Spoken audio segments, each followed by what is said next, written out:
All right, welcome to This Is How We Brew It. Danny Lehr from Caffeine and Kilos, Dean on the far left, and in the middle we have Nick Visconti. Visconti. Yeah. All right, there's an N in there. Yeah, there we go. All right, Nick and Visconti. I'm owner of Drink Coffee, Do Stuff. We're a new roastery in North Lake Tahoe in Truckee. And kind of how we matched up with these guys was just loving the idea of activity, outdoors, athletics, but more than anything, just to keep you caffeinated and killing it. There it is. So lines up a lot. So we were talking to him and been talking about a lot of stuff. And one thing he brought up was this particular cone filter. Yeah. So we want to talk about this a little bit, the benefits of it. Absolutely. This is an Able. That's a brand name cone filter. It's rad. It has some, actually you can kind of like, it's porous. And so while there's a metal filter, so you don't have to use paper filters, awesome eco story. It also gives you some of the texture that you might find in a French press from the sediment coming through, some of the oils and fats, but it's also strains it clean like a paper filter would. So you can get a rad pour over coffee, all the flavor, all the complexity, but without sacrificing the mouthfeel. Yep. So we just throw that, you can throw it into a V60. I like to brew on the Chemex. So we're gonna brew our flagship blend, Hell Yeah. Hell yeah. Everybody needs a cup of Hell Yeah in the morning. So what's a little, so what is the, want to give us a little bit of insight on this roast here? Like what's the flavors, what is your, a little bit of yeah, 100%. Kind of backing up a little bit. Like I said, the brand is called Drink Coffee, Do Stuff. We're a roastery here in Truckee, and we developed our blend Hell Yeah because everyone deserves a cup of Hell Yeah in the morning. It comes across as milk chocolate, maybe some macadamia nut, really smooth, incredibly sweet. And some of that sweetness is due to the fact that we're roasting at elevation up here at 6,000 feet. We can preserve almost 15% more sugar content per roast than we might be able to down at sea level. So we're stoked on that advantage, and more than anything, really completing that outdoor fuel category. So you grab your fuel, your bar, your nutrition in the morning, cup of Hell Yeah, and go and rip life. Hell yeah. Yeah. Awesome. Oh, Hell yeah. There it is. You heard it here. Yeah, Some Olympic weightlifting. Hop over to the gym. I could probably hop over to the gym. Yeah, there we go. I'll probably need to. I mean, my thigh is the size of your bicep. Anyways, we're gonna brew it. So tighten up the grind a little bit than you would on a traditional paper filter because it has a little bit more flow. Okay. And we're gonna start a little more coarse grind. You said? A little tighter, actually. A little tighter, actually. Yeah. And we're gonna start with a 30-second bloom. Perfect. There it is. Oh, that's got the built-in timer on the scale. Yeah, we got timer, we got scale. And so ultimately during the bloom, what's happening is you're saturating the grounds and they are able to off-gas. When you're roasting it, it creates some unwanted gases in your brew, particularly carbon dioxide. And so this allows those vapors to evaporate so that what's in your coffee is only the sweet and good stuff. Yeah. What was the weight of the grounds in there? So we did 28 grounds, 28 grams. That's an ounce. Yep.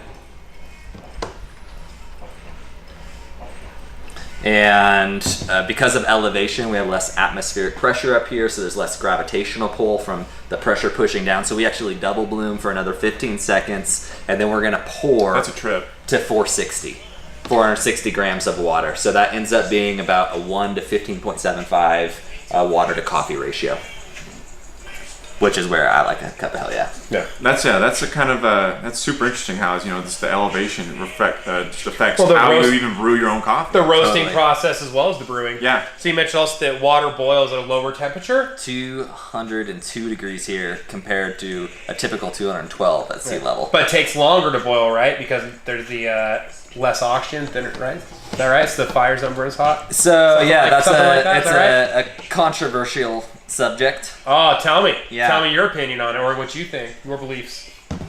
I think that, well, it's really interesting. Let's just take the Chemex for example, right? Okay. So we're brewing here at 6,000 feet. I brew a lot outdoors. We do awesome activations, and we'll even like bring our tent and a bunch of coffee, and we'll go up to trailheads to keep people caffeinated before they go hike, whether it's Castle Peak or go to Squaw Valley, whatever it is. And different elevations with the Chemex, because it's a enclosed vessel, that pressure, and we have a cool vessel and we have hot going into it, it'll actually retract because heat rises. And so depending on the elevation, the water temperature and the vessel play a huge role in the flow rate of how water is extracting that coffee. So to be honest with you, I mean, we service a lot of different accounts, some at sea level, some at 8,000 feet, and our grind settings have to change per each one, really. Yeah, it's pretty wild. That is wild. That's crazy. So we're going to let it brew. It's going to finish up about 3 minutes and 30 seconds. And then we're going to taste and have our first cup of hell yeah. Awesome. All right. Yeah, I'm going to get some cups, actually. Yeah. All right, Cool. Bring this anyways, so we'll put it anywhere else. So that when you have less atmospheric pressure pushing down and you have more heat pushing up, what that means is that the drip rate's a lot slower. Yeah, exactly. So that's where an Able Kone actually really helps up here because of the pores. It allows a couple of different, myriad of places for the coffee to drip out of, kind of offsetting that or negating the. Yeah, because you got those perforations all the way to the top. Yep. And like the one that comes with ours, it has like about halfway, and there's a lot of plastic, and there's not like it doesn't have all the way around it. Obviously, it's a totally different concept, but like I could see where that makes sense. Yeah. More places for it to go through. That's pretty cool. And it tastes good. Again, some of the advantages, you get a little bit sediment, oil, fat, but at the same time a really good fine strain, so you get all the complexity but you don't lose the mouthfeel. And we brewed on the Chemex. And I guess let's pour it up. Yeah, let's just drink it. Let's do it. That's right. Now this is our first time trying this Hell Yeah blend. That's right. Yeah. And I'm really excited for this. Well, hell yeah. There it is.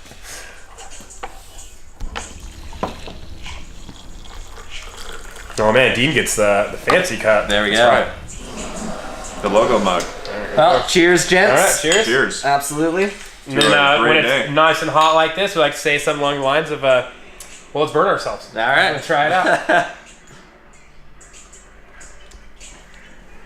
Hell yeah. Hell yeah. Smells good. Yeah. Right. Super smooth. I think probably that's the roast is really smooth, and maybe the Able Kone helps out a little bit. Yeah. Buttery smooth. Dude. Yeah, it comes across velvety, silky, but our goal is just really maximizing sweetness. So I see what you're saying about the mouthfeel with it too. There definitely is a different mouthfeel than when you're just using like a paper filter. You can tell the difference. Yeah, 100%. Yeah, I live and die by them. They even make them for AeroPresses, so if you like to travel or like you're bringing your coffee to the gym or you're going like on an adventure, they have a little disc. That's a metal filter. It's made out of the same materials, and so you can travel with the AeroPress, which is rad too. What's your opinion on like the ceramic filters? Have you messed with those at all for anything? We use one in like a cold brew drip system. Yeah. I don't know. They're just like it's a slow process, but it tasted pretty good. I don't know if I have an opinion on them. I've never used it myself, and like I said, I mean, I'm kind of at a place in my life where I know what I like and know what I don't like. No, absolutely. And, I like this. Now, Nick, this is America, so you don't have to have any knowledge to have an opinion. Right. So what do you think about them? Well, I'll Facebook you later. There you go. Awesome. All right. Well, thanks a lot, Nick. Yeah, right on, thanks man. for having us here. Thanks for coming up and enjoying the Drink Coffee Do Stuff experience. And sounds like we're going to do some events and we'll be coupled together. Absolutely, doing some shit. Yeah. So keep an eye out for that. It's going to be awesome. Stay tuned. Hell yeah. All right. This is how we brew it. Rock and roll. See ya. This is how he brews it. Yeah.